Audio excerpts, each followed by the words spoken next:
Warahmatullahi wabarakatuh. Saya Muhammad Arif Shadifin bin Marabuan. Pada dahulunya saya seorang pelajar di College Unity di Kota Baru. Saya belajar dalam bidang diploma psikologi, yang mana saya berterima kasih kepada KUKB kerana memberi peluang untuk saya belajar di sana dan menyediakan fasiliti dan kemudahan belajar yang sangat baik.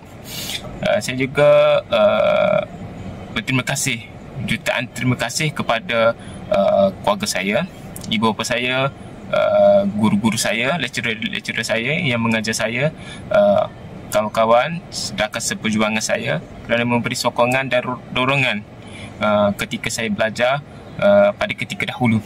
Dan sekarang ini saya telah bekerja dalam bidang yang saya belajar, dan saya menghargai setiap detik-detik dan kenangan saya ketika belajar di sana. Hai, Assalamualaikum. Nama saya Nurul Alisyada binti Azlan dan saya merupakan salah seorang alumni Diploma Psikologi di College Unity Kota Baru. Siapa saya pada masa kini adalah bermula daripada College Unity Kota Baru. College Unity bukan saja tempat untuk belajar, tetapi tempat di mana saya belajar untuk menjadi diri sendiri.